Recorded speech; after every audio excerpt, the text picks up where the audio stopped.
The Create mod has completely changed how me and many others play Minecraft. Now the wrench is an absolutely essential item for playing the mod. It not only lets you rotate items to the correct position, but it also allows you to change block states of certain items and quickly dismantle your contraptions. Because of this, it's always on my hotbar when I play the mod, and I've always wondered what it would take to bring the wrench into real life. Well, for Minecraft's instruction, all it takes is 3 gold plates, 1 cog, and a stick, and then through the magic of Minecraft crafting, we have a wrench. But unfortunately, we're bound to the laws of real life, so it's not nearly going to be that easy. Even though I'm making this in real life, it doesn't mean it has to actually be scaled to a wrench in real life.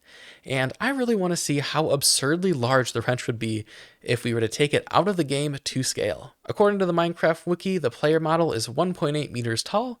By measuring the player and the wrench, we can calculate that the wrench is 0.828 meters tall, or right around 2.5 feet. Now, I could make this wrench out of gold and wood, but I don't have a woodworking or metal shop, and gold sure isn't cheap. So I think our best bet for making the Create mod wrench real is going to be 3D printing.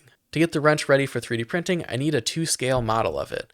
And now I am going to round up just a little bit and make each pixel 30 millimeters tall, and using this data, I was able to quickly model the wrench in Fusion 360 to scale. Now that I have the model, I can split up the part into different colors. I'm going to be doing this to avoid having to sand and paint each individual part, so all I need to do is purchase a filament color for each part of the wrench. And looking at our model, we're going to have 5 unique colors. Gold for the jaws and the connector piece, dark brown for the body of the wrench, tan for the cog, red for the handle, and gray for the screw. And the result of our work so far is 3 straight days of printing and over 3 full rolls of filament. While this sounds like a lot, with my Creality K1 Max, printing the wrench was one of the easier parts of the process. The K1 Max is an absolute beast of a printer, and it was not only able to print the entire cog of our 3-foot tall wrench in one go, but it prints fast. And as someone who uses 3D printers daily at work, this printer easily met expectations and was a great upgrade from my original Ender 3, which would have taken nearly 8 days of printing to make the wrench. Through the entire process of printing the wrench, I didn't have a single failure and the parts came out looking great. We now have all 14 parts printed and ready to go.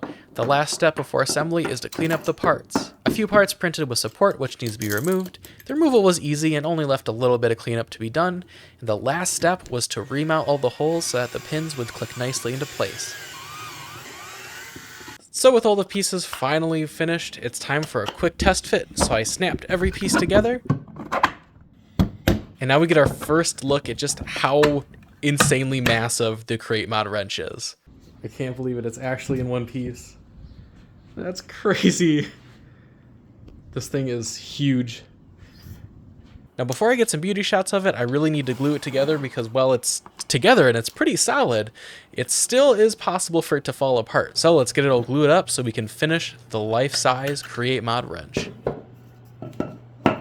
And after weeks of planning, printing, building, and working on this video, I finally have the wrench in my hands, and it is so cool. I'm really glad I made the wrench in such a large scale. It certainly is silly, and it would probably be nearly, if not just as cool in a smaller scale, but seeing it and holding it in real life is an incredible experience, and I'm really happy that I made it so large. Now, before everyone asks, sadly the cog doesn't turn and the jaws don't open or close, but that does bring me to my next project. I've already begun working behind the scenes on figuring out how to make the wrench function, so if you want to see it actually work, make sure you subscribe so you don't miss the next video. I hope you enjoyed watching the process of me bringing the Create mod wrench into real life. And if there are any other Create mod blocks or items you want to see made real, let me know in the comments below, and who knows, maybe I'll build your suggestion next. And that's going to be it for today's video. Thank you so much for watching my journey, and I'll see you guys in the next one. Bye-bye.